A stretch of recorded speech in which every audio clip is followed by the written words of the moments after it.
Esame Vasiliškėje ir noriu pašnekinti bendruomenės pirmininką kaimo Šviesulį Feliksą Petrėtį.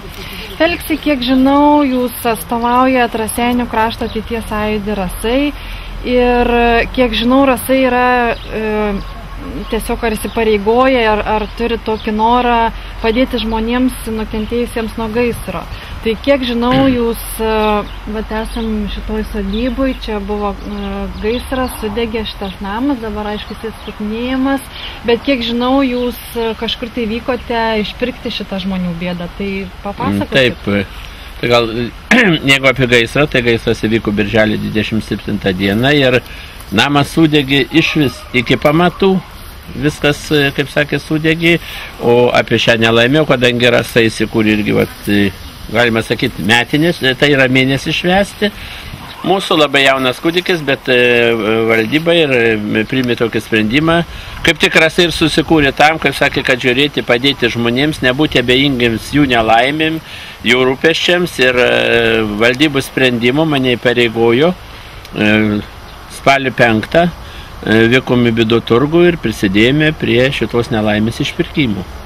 O kokią realiai pagalbą? Realiai pagalbą, reiškia, suteikėm 1000 litų. 1000 litų prie šitos, tai aš manau, kaip mūsų šitokiam jaunai organizacijai ir vis tiek ir ne vienas šis atvejis, yra ir Akstinuose sudegė taip pat namas, tai irgi įsipareigoja Rasai padėti, tai klausykit, tai manau, kad yra labai gražus ir žestas, ir tiesiog, ir žmoniškumo, ir kaip organizacijos, ir kaip visko, toks jau dėmesys žmogui, ne tik dėmesys, bet ir materialinė parama, kiek leidžia galimybės. Ir jums, kaip bendruomenės pirmininkui, turbūt daugiausia žinomos ir tos žmonių bėdos, ir kam reikia tos paramos, ir kur kas įvyksta. Taip, žinot, nes vis tiek pažįsti jau ne vieną dešimtmetį dirbi, tai jau, kaip sakė, užaugytus kartus yra ir, žinai, žmogus, kiekviena smulkmena, kiekviena jo bėda, kiekviena, kaip sakė, jos ar laimės, ar nelaimės, ar ligos atveju, arba ypatingai, kai tokie, sakykime, žiaurūs atsitikimai įvyksta, tai jau...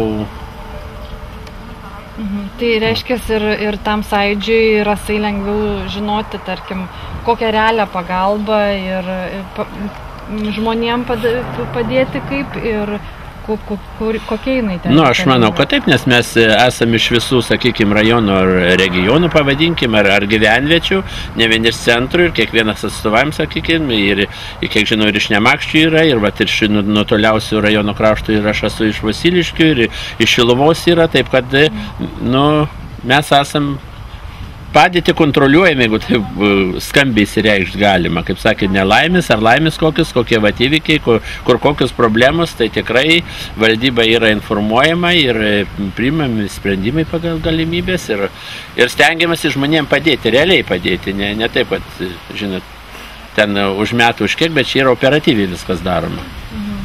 Svarbu laiku ir vietoje. Taip. Kągi, ačiū labai, Feliksai, tai linkim toliau tęsti tuos gerus darbus. Linkim, kad jų būtų kuo daugiau ir kad kuo daugiau žmonių įvertintų tai ir sėkmės darbuose. Ačiū, aš manau, kad žmonės kaip pamatys ir galbūt kitaip, dabar žinot, kaip nauja ta organizacija, čia galvoja, kad kažkokia politinė, kad čia galvoja rinkiminį šou, bet man atrodo su laikus ateitim žmonės pamatys, kad tai nėra politika, o tai yra žmonių tiesiog ir gerbuvių, ir bėdų, ir nelaimė tokia sprendėja, patarėja ir vykdytoja tie sąjūdis Rasai ir aš manau, kad gyvuos jisai ir turės ateitį. Tikime. Ačiū.